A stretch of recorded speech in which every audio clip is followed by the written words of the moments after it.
Naomi Reyes entered the lecture hall without a sound. Her dark hair was tied neatly behind her head, and she wore a navy blue cardigan that had seen better days. She quietly slipped into a seat in the back row, set a small backpack down beside her, and opened a thin, well-worn notebook along with a half-used pencil. To most, she was just another middle-aged woman, no awards, no academic title, no authority. But Naomi knew exactly why she was here. She hadn't come to impress anyone. She came to listen, to learn, to live, if only for a moment, in the world she loved more than any other, mathematics. At the front of the hall, Professor Douglas Kessler, head of the Applied Mathematics Department at Southeastern Tech University, was preparing to open the annual Mathematics Symposium. He was a man known for two things, his brilliance and his brutality. His neatly trimmed silver beard, crisp navy suit, and sharp eyes exuded control. Those same eyes swept across the crowd like a spotlight hunting for the weakest link. Today's symposium, he began, his voice cutting through the room like a blade, will explore the consequences of the Riemann hypothesis in quantum computing. If you're shaky on multivariate calculus, I suggest leaving now, before you embarrass yourself. The room chuckled. Naomi kept her head down, scribbling notes. She knew this kind of man well. She'd worked in data before life, and a divorce forced her into a night janitor job to care for her son. The opening talks passed by with presentations from doctoral candidates. Naomi took notes constantly, her eyes lighting up during discussions of complex functions and cryptographic algorithms. She understood them, not from degrees, but from years of independent study in the early hours of the morning, after cleaning shifts, after helping her son with homework, alone with a second-hand laptop and a whiteboard taped to the living room wall. During the break, Naomi walked over to the water cooler. Two students stood nearby, whispering just loudly enough. "Who's that?" "Looks like one of the janitors from housing. Probably auditing. Kessler hates it when non-math people show up." Naomi heard them. But she didn't react. She was used to it, used to being underestimated, overlooked. The words didn't sting. But somewhere deep down, something stirred. Not anger. Not shame. Just a deep, quiet tiredness from being invisible for too long. That afternoon, Kessler returned to the front and began presenting a new framework, his own, for tackling an unsolved problem in mathematical encryption. His delivery was confident, seamless. His transformation seemed flawless, until Naomi spotted something. In step 4, something didn't sit right. A subtle inconsistency. When he finished, Kessler looked out over the audience. "Any questions?" he asked, already assuming none would be worth answering. Silence. Then, Naomi's hand rose. Almost instinctively. Heads turned. Eyebrows lifted. Kessler's gaze landed on her like a hawk spotting prey. "Yes, ma'am," he said, a smirk playing at the corner of his lips. "In the back." I had a question about the variable transformation in step 4, Naomi said, voice calm but quiet. "Wouldn't that cause inconsistencies with the boundary conditions?" The air went still. A few students exchanged confused glances. Kessler narrowed his eyes. "Your name?" "Naomi Reyes." "And your department?" Naomi took a breath. "I work in facilities." A ripple of disbelief passed through the audience like wind through grass. "Facilities," Kessler repeated, drawing the word out. "And you believe you found a flaw in my work?" Naomi flushed slightly, but stood her ground. "Not a flaw, exactly. Just, a potential inconsistency." Kessler chuckled, his voice dripping with condescension. "Instead of challenging established mathematical frameworks," he said, "perhaps you should focus on more practical tasks." Some students snickered. Naomi's heart raced. Part of her wished she could vanish. But instead, she said, "If you'd like, I can explain what I mean on the board." The room fell quiet. Kessler leaned back, intrigued. Excellent. Ms. Reyes, please. Show us. Naomi stood. Her legs felt heavy. Every step toward the front echoed too loudly. She avoided Kessler's eyes as he handed her the chalk. From the front row, a visiting professor from MIT, Dr. Lena Zhou, watched her intently, eyebrows raised. Naomi faced the board. She took a breath and lifted the chalk. Naomi's hand trembled slightly as she held the chalk, but her mind, her true strength, had already taken over. Before her was the equation from Kessler's lecture. A complex transformation nested within a differential framework. She'd seen this kind of structure before.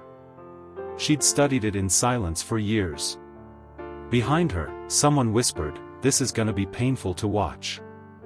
A few students chuckled under their breath. Dr. Zhou frowned and sat forward. Naomi took a slow breath, blocking out the noise, the laughter, the weight of 100 eyes. All that remained was the equation. Symbols became shapes. Patterns emerged. The lines aligned in her mind like the notes of a melody only she could hear. She made her first mark on the board. Kessler opened his mouth, perhaps ready to interject, but paused when he saw the confidence in her stroke. The room fell into a tense hush. Naomi worked steadily. Her writing was fluid, methodical, no hesitation, no scratch-outs. Just pure mathematics flowing from mind to hand. With each line, the murmurs faded. With each transformation, doubt melted into awe. 2 minutes passed. Then, she stopped. She stepped back. And silence swallowed the hall. Kessler stared at the board. His eyes moved quickly over the solution, searching, hunting, for a mistake. A miscalculation. An oversight. There was none. The logic was sound. The transformation was smooth. The problem had been solved with elegance even he hadn't anticipated. "That's correct," Kessler admitted, his voice tight. A wave of astonishment rippled across the room. "Though," he added quickly, "it's a rather standard problem. Anyone with basic training in calculus could have done the same." Dr. Zhou's eyebrow twitched. Her eyes met those of a colleague seated beside her. Neither spoke, but the look they exchanged said everything. Kessler wasn't done. He turned and grabbed the chalk. "Let's try something more challenging," he said, the edge in his voice returning. "Something from my recent work, unpublished." He scrawled a sprawling new equation on the board. It was dense, packed with variables, integrals, and unfamiliar notation. Not something found in textbooks. This was theoretical math, the kind that lived in journals, not classrooms. "This equation has implications in quantum encryption and multidimensional computing," Kessler announced. Then, turning to Naomi with a thin smile, added, "If you'd prefer to return to your seat, I would understand." The challenge hung in the air like a gauntlet thrown to the ground. The room held its breath. Naomi looked at the board. She didn't recognize it, not entirely. The notation was foreign, the structure abstract. Her confidence wavered. A creeping doubt whispered, "Maybe this is too far. Maybe this time, he's right." Seconds passed. Kessler moved forward to reclaim the chalk. But Naomi didn't hand it over. "Wait," she said softly. Something clicked.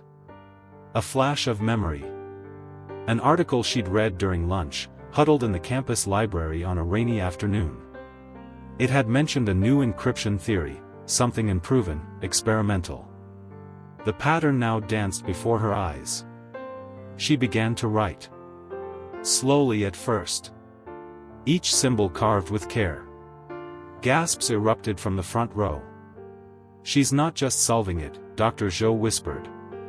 "She's taking a completely different route." Naomi's approach wasn't conventional. It was intuitive.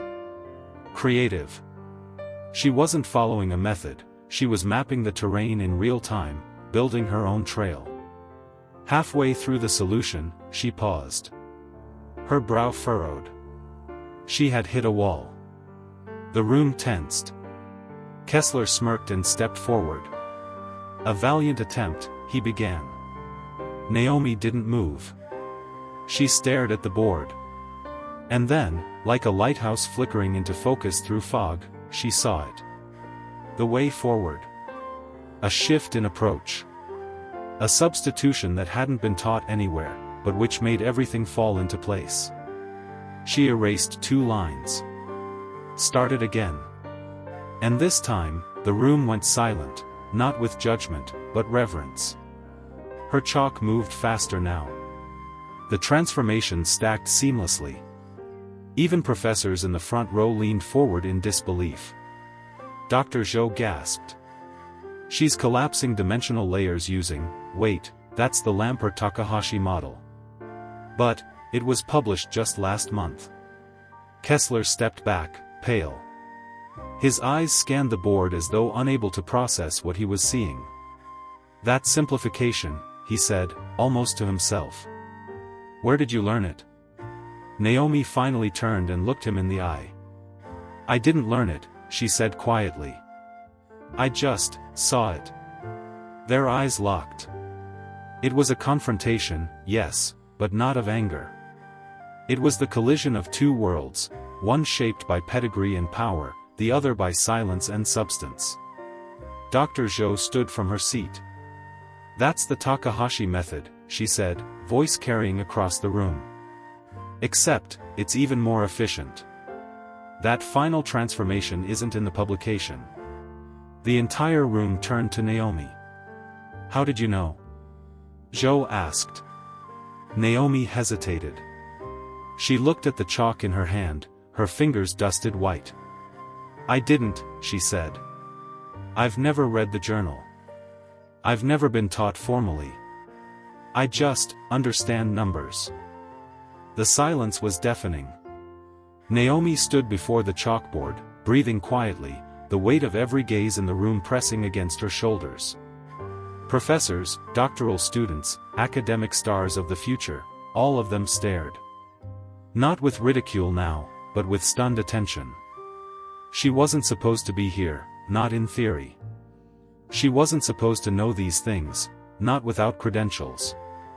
She wasn't supposed to solve what she had just solved. But she had. A student broke the silence from the 3rd row. "But, you work in facilities. Why aren't you?" Naomi smiled, just slightly. But it wasn't warm. It was the kind of smile you wear after years of shrinking yourself into spaces that were never built for you. "Because life happens," she said simply. "I had my son when I was young. His father left. I needed work with health insurance. Cleaning buildings gave me stability." She gestured toward the half-erased equation still glowing on the board. "This," she said, "this doesn't pay bills. It doesn't get you childcare. It doesn't provide health coverage when your kid has a fever at 2 a.m. No one laughed now. Professor Kessler remained frozen, his mouth half open, caught between indignation and disbelief. Dr. Zhou stepped forward. "But why attend this symposium?" she asked. "Why today?" Naomi met her eyes. "Because I love math," she replied without hesitation. "Because learning doesn't stop just because your life got complicated. And because I missed it. I missed this." She turned back to the board. The chalk in her hand no longer trembled. "I'm going to finish it," she said, not to anyone in particular, but more like a promise to herself. And with that declaration, Naomi stepped forward again. The room fell into breathless silence, every scratch of the chalk sounding like thunder. Her movements were smoother now, more assured. She worked in long arcs and tight curls, reducing a maze of abstract theory into something clean, comprehensible, and stunningly efficient. She reached a difficult section, paused, tilted her head slightly, and took an unexpected turn. Dr. Zhou blinked. She's using dimensional analysis to collapse the quantum variance, she whispered. I've never seen it approached like that. Kessler stood stiffly, his jaw tight. His expression unreadable. Line by line, the solution unfolded. It wasn't just correct. It was innovative. Elegant. Brilliant. When Naomi boxed the final variable and set the chalk down, no one moved. The room sat in a kind of collective stillness, as though everyone knew they had witnessed something that could not be undone. Finally, Dr. Zhou walked to the board and ran her fingers just above the last transformation, eyes wide. You collapsed 3 separate processes into one. She turned to face the audience. This isn't just correct. This is publishable work. A wave of murmurs surged across the room. Cameras clicked. Students leaned over one another to snap photos of the board. One young man in the second row whispered, "She just rewrote half the proof Kessler's been working on for years." Kessler cleared his throat. While unconventional, he began stiffly, "I suppose the approach has some merit." Dr. Zhou looked at him sideways, raising a brow. "Merit?" she said. "Richard, this solution advances our understanding of encryption mathematics. This is the kind of leap people chase their entire careers." Naomi remained quiet. Chalk dust coated her fingertips, her knuckles pale from gripping too tightly. She didn't feel triumphant. She felt seen. Exposed. As though her private world had been cracked open and left in full view of strangers. "Ms. Reyes," Zhou said, now addressing her directly. "Have you ever documented any of your other insights?" Naomi hesitated. "I have notebooks," she said. "Just things I work on at night. When I can't sleep." Kessler, to everyone's surprise, leaned in. "What kind of mathematics?" he asked, this time with no mockery. Only a brittle, desperate curiosity. Naomi looked down, suddenly self-conscious again. "Number theory. Some work on prime factorization. Algorithms mostly. Just ideas." Zhou and Kessler exchanged glances, this time filled with something very different than earlier. Prime factorization was a cornerstone of modern encryption. A notoriously complex branch of applied math. Zhou stepped closer. "I'd like to see those notebooks," she said gently, but firmly. A voice from the back of the room called out. A student, standing. "That was the most amazing thing I've ever seen." Applause broke out, first scattered, then growing, then resounding. Naomi flushed. Not with embarrassment, but with something close to disbelief. Was this real? As the clapping echoed through the room, she spotted a young woman sitting quietly in the very back. The student gave her a small nod. Not a cheer, not fanfare, just a knowing, respectful gesture. As if to say, "You've changed something. For all of us." And Naomi understood. This wasn't just about a problem on a board. This was about visibility. About being acknowledged. About finally, stepping out of the shadows. An hour had passed since the symposium officially ended. And yet, the lecture hall remained full. Naomi Reyes stood in the center of a swirl of professors, graduate students, and department heads. Her chalk-stained hands clutched the strap of her old backpack as scholars hovered around her like she was some long-lost manuscript. She wasn't used to attention. She wasn't used to being the person everyone wanted to talk to. But tonight, they couldn't look away. A professor in quantum computing leaned forward, excitement in his voice. "Your grasp of multidimensional analysis is, frankly, extraordinary. Have you considered formal study?" Naomi offered a small, tired smile. "I've considered it. Many times. But, affording it? No." Across the room, Professor Kessler stood in intense conversation with the university's dean. His gestures were animated. Every few seconds, he pointed subtly toward Naomi. His earlier arrogance had cracked, replaced with something more complicated, part confusion, part reluctant respect, and part self-preservation. Dr. Zhou remained close to Naomi, protective in a way that surprised them both. "We need to talk about your future," she said quietly. "MIT has emergency fellowships. Not the kind advertised on websites. Special programs. Meant for exceptional cases like yours." Naomi blinked. "MIT? Me? Talent like yours doesn't come along often," Zhou replied. "It would be mathematical malpractice to let it go untapped." The crowd shifted. Professor Kessler approached. His silver beard looked more like armor now than distinction. "Ms. Reyes," he said, voice even, almost formal. "The department would like to review your notebooks. If you're willing. There may be opportunities to discuss." It wasn't quite an apology. But for a man like Kessler, it was the closest thing to one. Naomi nodded slowly. "I'll bring them tomorrow," she said.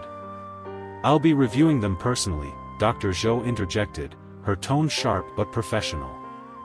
Her eyes briefly met Kessler's. He said nothing. The room gradually began to empty, students buzzing in low voices, still stunned by what they'd witnessed. Naomi stepped aside and pulled out her phone. 5 missed calls. The babysitter. Reality didn't wait.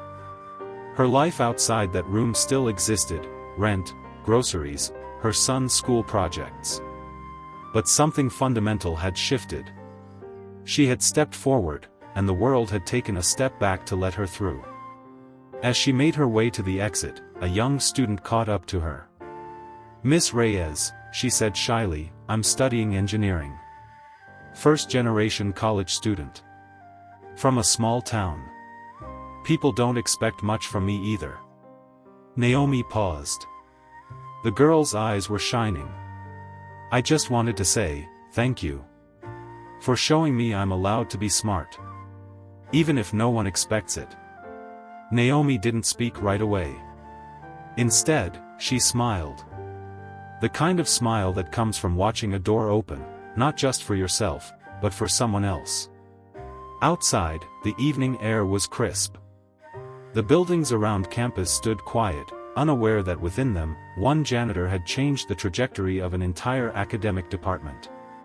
As Naomi walked down the sidewalk toward the parking lot, she didn't feel small anymore. She felt seen. And for the first time in years, maybe for the first time in her life, she allowed herself to imagine what might come next. 6 months later, Naomi stood in front of a different classroom. Not as a janitor, but as a visiting research fellow. Her gray cardigan sleeves were pushed up. Equations filled the whiteboard behind her. Students leaned forward, engaged, taking notes with the same intensity Naomi once had from the back row. She moved through the lecture with ease. With purpose. With joy. 2 of her theoretical approaches had been published, her name listed first. Professor Kessler, now notably quiet in faculty meetings, had grudgingly accepted her insights. Especially after her work on quantum encryption had begun drawing attention from national labs and think tanks. But the greatest shift wasn't professional. It was internal. Naomi no longer apologized for being brilliant. She no longer hid her notebooks. She no longer shrank. And her son? He was now a freshman at Southeastern Tech. On scholarship. Inspired by the woman who had once cleaned the campus floors, and now stood at the front of the classroom. As she finished her explanation on inverse eigenvalue problems, a student raised her hand, timid, hesitant. Naomi smiled and nodded at her. "Never be afraid to raise your hand," she said gently. "The question you're afraid to ask might change everything, not just for you, but for everyone in the room." Graduation cap values learned. Talent is not defined by titles or degrees. Naomi wasn't a professor or a high-ranking student.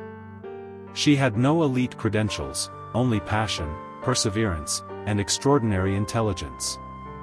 This story shows us that a person's value cannot be measured by appearances or academic status. Quiet perseverance is a powerful form of strength. For years, Naomi studied math in silence, after shifts, in the middle of the night. No one saw her, but those quiet moments built a foundation stronger than any formal recognition. Recognition doesn't come from status, but from the courage to step forward. When Naomi raised her hand, everything changed. If she hadn't faced the fear of judgment, no one would have ever discovered the genius within her. Sometimes, one brave moment is enough to change an entire life.